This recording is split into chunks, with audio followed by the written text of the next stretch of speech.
Hey everybody, welcome back to the Gamers Lounge podcast. My name is John Meadows. With me as always is Eric, Nathaniel, and Dennis. What's going on, fellas? Hello, hello.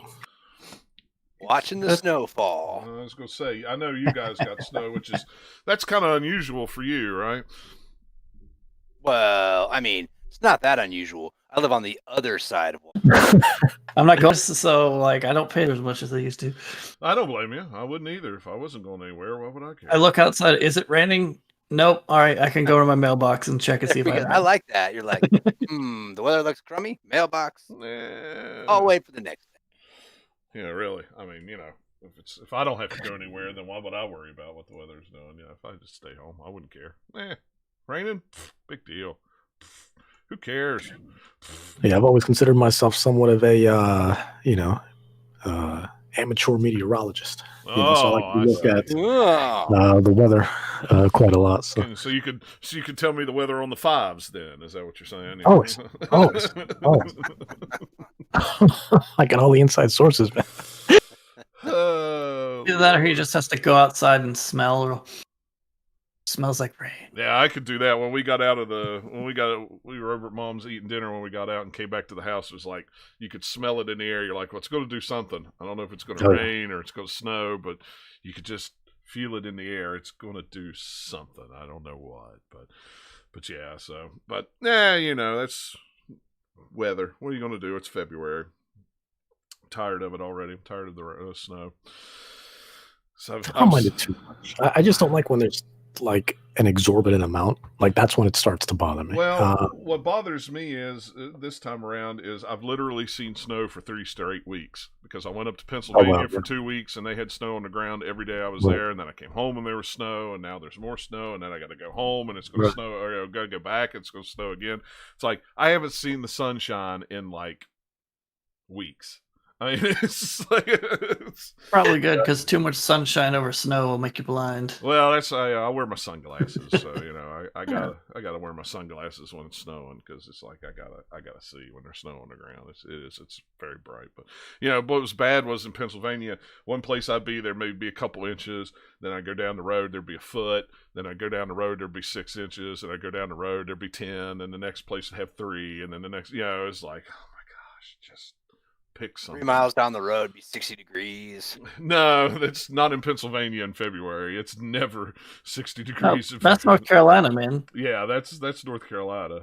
Go up into the mountains, get all that snow, drive down away, and then there's nothing. Yeah, exactly. That's North Carolina. It's not like that in Pennsylvania. No, it is not. But anyway, that was the weather on the fives. We like to keep people up to date, especially when we cover a few states here. Granted, we're mostly East Coast, and I know Eric's over on the West Side, so he can give us the scoop over there. Yeah. So, but yeah, so there you go. But anyway, let's talk about video games, not the snow and the weather. Enough depressing. We're not going to talk. I thought this was a book club. Oh, book club. It's not a book club. I don't read books. Okay. I was excited to talk about that new young adult novel I've been reading, but I listen to books. I don't read them. I don't have time to read. I only have time to listen. So, but anyway, we'll talk about what we've been playing, what we've been doing video game wise, like we always do. We played, me, Eric, and Dennis again played Gears 5 last weekend. I think it was last weekend. Last Saturday? Yeah, it was last Saturday, yeah. We almost made it to the to the next act. Got stuck on that boss. Yeah, I told you guys it was going to be a rough one. And this, mind you, think about it this way. It's rough with 3 of us. When I did that alone, forget it. I can only imagine. How was that? Did the AI decent, or just running a circle in the corner? Oh, I have no idea, because anytime I play any game like that and there's AI, it always seems like I'm the only one doing damage. So I couldn't. You're doing all the attacking, the AIs in the corner, running. Yeah, come on. Yeah, I mean, and I'm sure you guys have noticed, because of the writing, they always try to do some sort of comedic relief at random moments. Dude, bro. Yeah. What was it? The Fawns. Hey. Hey! That's right. Even though he's not the Fawns, but I like to call him the Fawns because Well, his name is close enough. Fonz, whatever. yeah, whatever. Game. It's a fun game for co-op. I'm glad co-op, and it's not just one of us playing it by themselves. Yeah. Experience, because I can It's only a great imagine. game. It really is. Yeah, but I can imagine that the voice acting when you're playing by yourself, you're probably just like, Yeah, you just kind of laugh out loud. That it's like, oh my god, this is terrible. Well, that's the thing, right? Is like at least like when you have the company of other people, we can all kind of like laugh at it. But when I'm playing through this by myself, I'm just kind of like, what? You need to just I might need to turn the dialogue off because this, just go to the settings and just turn that sound down. It gets bad sometimes, man. Yeah, but hopefully we'll be able to finish it up here before long and move on to something else. Just because it's taken us a while, but we just don't haven't had time to play a whole lot like like I usually do or like I want to. So, but I mean, so far I'm enjoying it. I like it. I'd much rather play that with friends than by myself if the if the opportunity arises. I'd rather play a game I agree. co-op than by myself. So, and then we'll decide what we're going to play next. Probably something that doesn't have a story, something that's more just jump in. Yeah, jump in and play for a little while and then jump out. Whether it's like a Red Dead or a Deep Rock Galactic or something, something like that. I'm super curious about Deep Rock Galactic. I mean, that game definitely looks up my alley, so I'm definitely like, I really want to try that with you guys. Yeah. It's a lot of fun. Yeah, crossplay is fantastic. It works like a champ.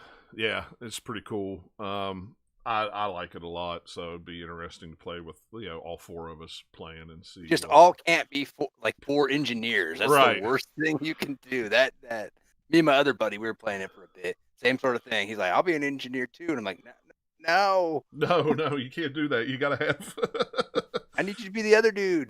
Yeah, exactly. You got to have a little bit of variety with that game. Yeah, we got stuck in a couple levels. Well, yeah, I'm sure if you don't, I need that thing that the other class had. Don't have it. So. You're right. Yeah, and then once you're in there, you're in there. So it's not like you can just change out, die, and then I want to come back and change out. So.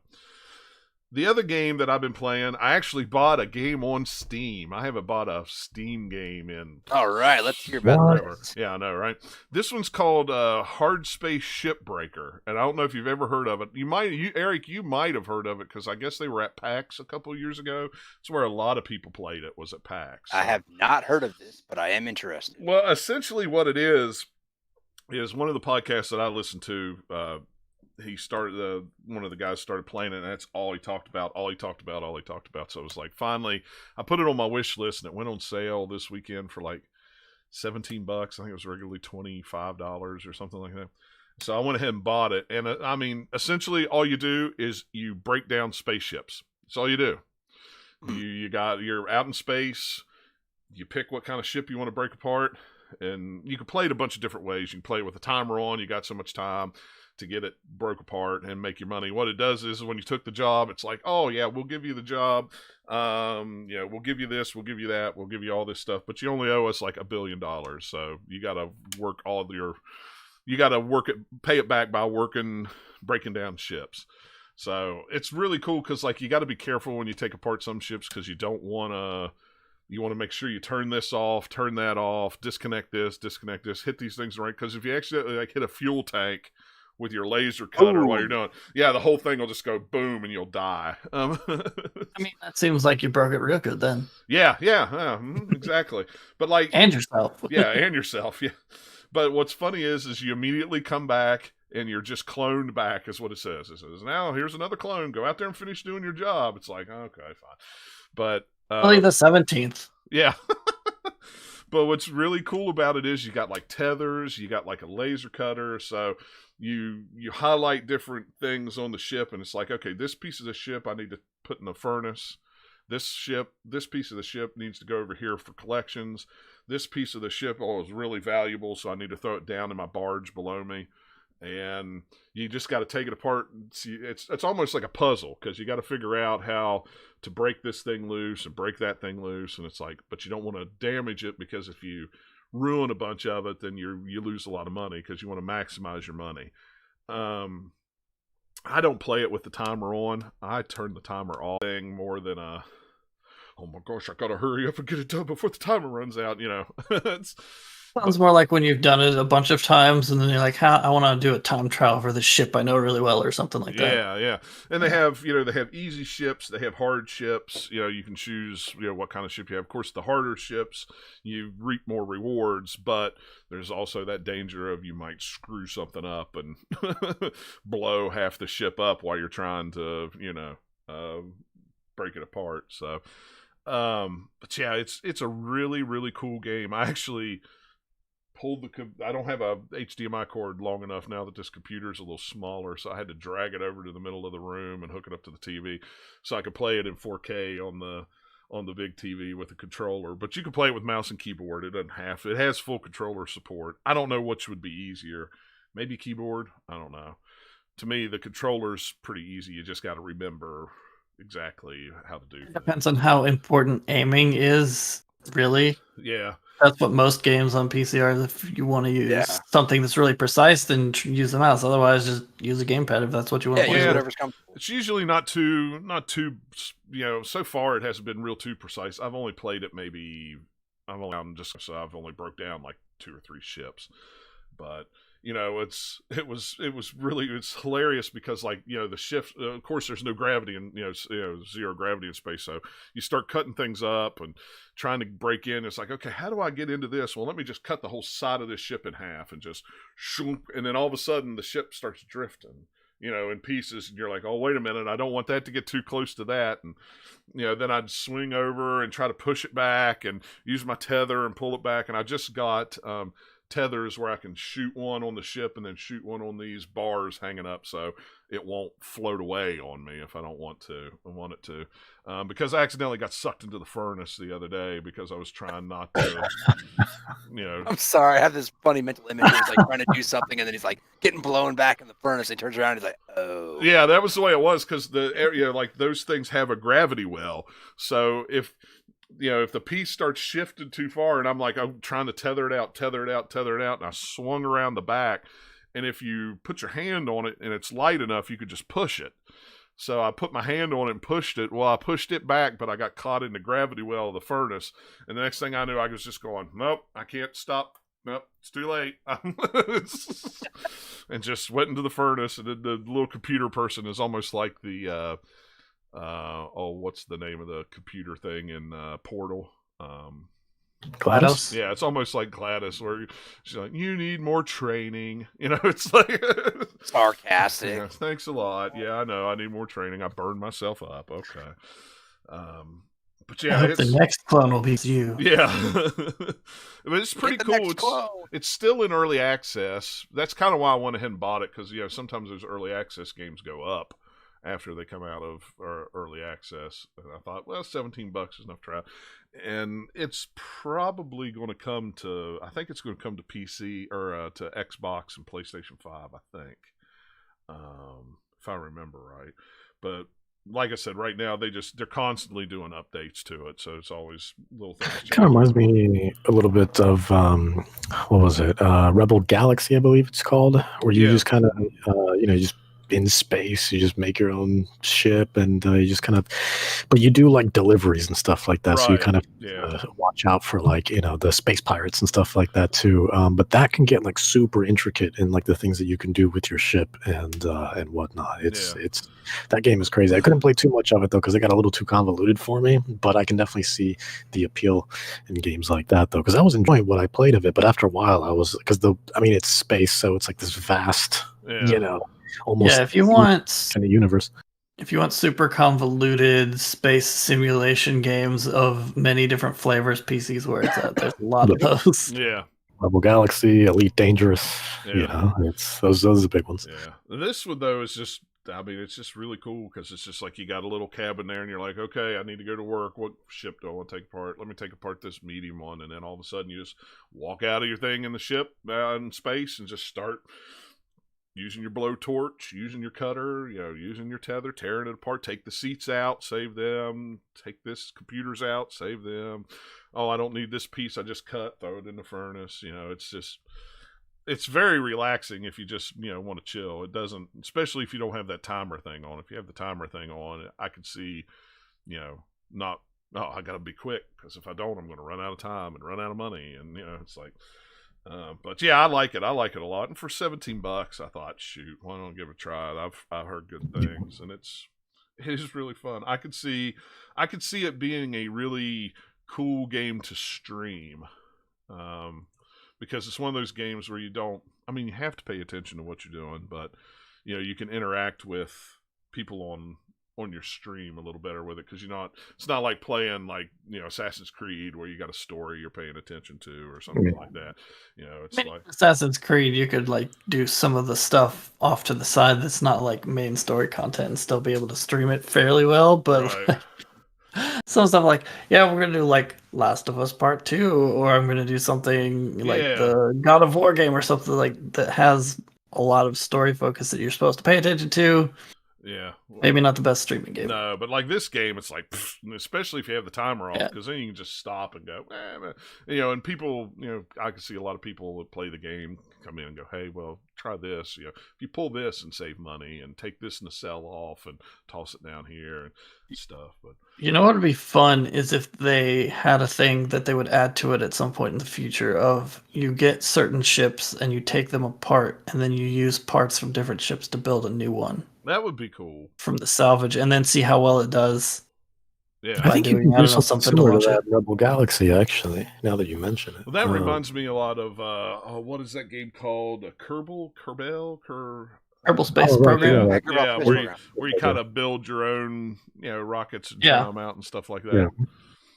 Yeah, that's all about playing with the physics, and you can get some wacky results if you're doing something weird. Oh, but wacky results. That's wacky results. Yep, there you go. But yeah, so that's all I've been playing. I haven't had a whole lot of time to play a lot, but here in the next day or two, I probably will, because it's not like I'm going to be going anywhere. So everybody's snowed in. Snowpocalypse 2021. Exactly. So Dennis, what have you been playing? We'll let you go next since you're number 2 on the list. Yeah. So, well, basically, let's start off with the new ones anyways. Earlier this week, we've actually had 2 big games come out this week, one of them being Little Nightmares 2. And I was a massive fan of the first one. And just to get ready for the release of Little Nightmares 2, I did play the original Little Nightmares again. I've played that game a few times already, and so just to get me sort of prepared. Now the difference is this time, because when I originally got it on launch day for the original Little Nightmares, the Switch wasn't around back then, and I had gotten it on PS4. So because it was the only system I had at the time, so I got it on PS4, played it. Got the platinum on it, loved it, and I still think, to this day, I still think it's kind of unparalleled in terms of what it's done for the sort of horror genre. Not to mention just how unique it is. There's no game out there that really looks like Little Nightmares. There's games that play like Little Nightmares, just in terms of, you have stuff like Inside Limbo and stuff like that. But for the most part, it's extremely unique, and it's something. It's one of those games that you constantly think about time and time and time again. I do, anyways. So, and I love the character 6, and I love that, as disturbing as it is, that world is just so unique, and it makes you want to just kind of go back to it, just to kind of, especially when you're trying to platinum it. Just the stuff that they have sort of hidden everywhere is super, super clever, and the environmental design is fantastic. Now, Little Nightmares 2 kind of uses that as a foundation, but not just as a regular foundation, as if groundwork, but almost as a trampoline, because they take everything from Little Nightmares 1 and then basically catapult to make everything bigger and better, right? The game is much longer, the levels are much deeper, they're a lot more intricate, there's a lot more to find in terms of collectibles and stuff like that. And one thing that I've always appreciated about those games as well is they really get into your skin. Like they're not about jump scares and stuff like that. Like they'll have a few here and there, but they're very tasteful. They're not cheap. They never feel like they're cheap. Right. And everything's it's very much atmosphere. Like the atmosphere is so strong that it seeps under your skin like nothing else. And but yeah, you play as Mono this time, and which is a clever name because a lot of the game, it's kind of aesthetic this time around, has to do a lot with sort of like bandwidth and frequencies and stuff like that. So I thought mono was a clever name for him, just thinking of stuff like stereo by comparison and things like that. So see, when you say mono, I think of I've got mono. I don't think of the sound. I think of the disease. Well, I was thinking monochromatic too. Oh, see, yeah. Yeah. No, yeah. That's actually those are very good examples, actually. But yeah, no, my initial thing was. What if they had a co-op mode and called it stereo though? See, somebody had mentioned this before where it's like, can you imagine a multiplayer Little Nightmares? And technically Little Nightmares 2 is a proof of concept of that, because you do have like 6 makes a return, right? So she's there with you, and you kind of go through a lot of the game working together. But the reason why I would not like that, like say something like Unravel, like how Unravel does it, is because Little Nightmares, I think you appreciate it more when you're alone with headphones and really just kind of immersed in there. Because if you're talking to somebody else and trying to coordinate with somebody else, you kind of get taken away from that. So because you're still kind of communicating and dealing with something on the outside world, right? So externally from the game. So Little Nightmares 2, while it proved that it can work, and clearly other games have as well, games like Unravel, A Way Out, things like that, I still wouldn't recommend it. I wouldn't like that at all, Little Nightmares is very much a personal experience where you're going through this kind of disturbing, quite literally, a nightmare. Yeah, anytime they've tried to add co-op into a horror-themed game, it hasn't made it any scarier. It's made it less. So, like with Dead Space 3 or Resident Evil 5 or etc. Like stuff like that. It's kind of like it's because there's someone with you, right? Exactly. So even that level, it's always going to make it feel like less scary because I'm not alone. Exactly. Yeah. So you already kind of have that comfort because of that camaraderie. It's like it's one of those strength in numbers type things. You don't feel like you have to. That survival sort of instinct isn't really as triggered there when you have someone there with you. So but again, it's one of those things where it's just like, it could work absolutely, but I wouldn't, I wouldn't prefer it. I definitely wouldn't want that to happen. Not for something like Little Nightmares. If they do a spin-off, sure, something that takes, in that universe, but they call it something else, fine.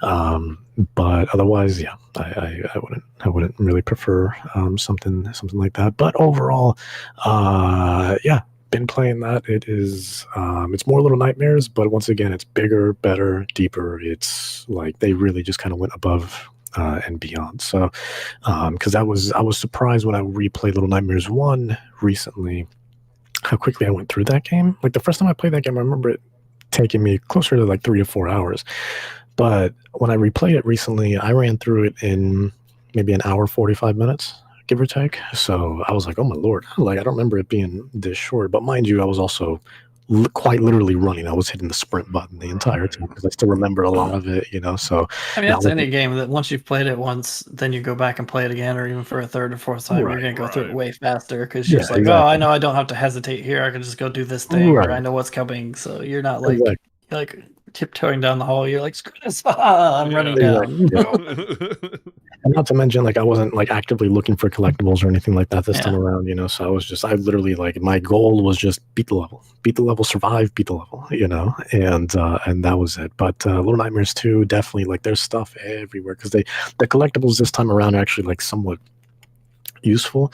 Well, not to say that they weren't before, but if you got each collectible that you got would unlock a piece of art, and I personally love art, so it was cool for me. Like you basically got a digital art book within the game, but each page was its own kind of collectible, basically, but in the form of like these geisha dolls. So you would take them, throw them, they would shatter, and then that's when it would initiate you, registering you having gotten the collectible. So because you have to break them, you can just find them, you have to actually break them. So but now this time you just change your hats. So obviously Mono, he's got the little paper bag, I'm sure you've seen on the front cover. But you can change his hat. You can give him a bucket hat, you can give him this little thing that looks like the little boy from that movie Trick or Treat, that it's almost like awesome. Because that movie's crazy. For anyone who hasn't seen that movie, go watch the movie. It's wild. It's really good. It is very good. So but yeah, there's that. There's like a tin can. There's one of those like Russian fur hats, one of those. Yeah, you can get like a kitsune mask. There's just so many like this time around. It's pretty wild. But yeah, no, I've been having a great time with it. If you're a fan of Little Nightmares 1, you're gonna love Little Nightmares 2. There's just so much more to it, and you can squeeze a lot more. And it once again, it just still seeps under your skin. Now, I've been playing it on the Switch. So one of the most impressive things about it is, like, if it was me, I would have the Voltage, because that's the one that I. Yeah, I like the Voltage too. Have you tried the melon? I was trying to find the melon one. Oh, it's good. Yeah. Dude, where is that? I can't find that anywhere. Yeah, I checked two stores. Try Dollar General or Speedway. Sheets has them. I know Sheets has them. She had 12 packs of them in the grocery store when I was there. Walmart should have them. They're doubling down on the watermelon if they've got they got them in 12 packs and stuff. So yeah, definitely like to try them. I go to Sheets, but a fair amount. So next time I'm there, I'll Walmart it is. Yeah, I go to Sheets every day. So almost like it's your job. Yeah, almost like it's kind of weird. But yeah, you do need Mountain Dew tonight. Everybody's got Mountain Dew. Yeah, I've got Mountain Dew Water Edition. Yeah, I've got a backup water. I've got a backup. It is in a water. green cup, so you could have passed that as Mountain Dew. We'd have never known. But yeah, so like the second game to come out this week, I'm sure you've heard, John. I don't know how you feel about this one, but Super Mario 3D World. Yeah, I want to get it. I've been okay. This one you want to get? Okay, that's the Wii U one, right? Okay. Yeah, that's the Wii U one. Yeah. Okay. That one's like the last game that reason that I still have my Wii U hooked up. So yeah, it's Super Mario 3D ad nauseum games is what it felt like. Not having played any of them really, and it's just like, oh, which one is which? I have no idea. So yeah. This one's a good one. I loved it on Wii U. It was one of the best Wii U games. Yeah, that's what I've heard. Did you play 3D Land on 3DS? Maybe. I don't remember. It's pretty much the same thing, just on 3DS. I think I did. It's honestly, it's been a while since I picked up my 3DS, so I don't remember. Yeah, that game is really, really great. So when 2D Mario side-scrolling games, or this one? This one's weird. This one's like a mix. It's like 2.5D is the best way to yeah. Because you can go like there's like a Z-axis as well. So so you're kind of do you like switch planes or something of like what one you're on instead of like running around like a 3D Mario game freely? You still have that, but it's okay. Linear. I should actually just look up a video because the last time I probably saw a video was when it came out on Wii U.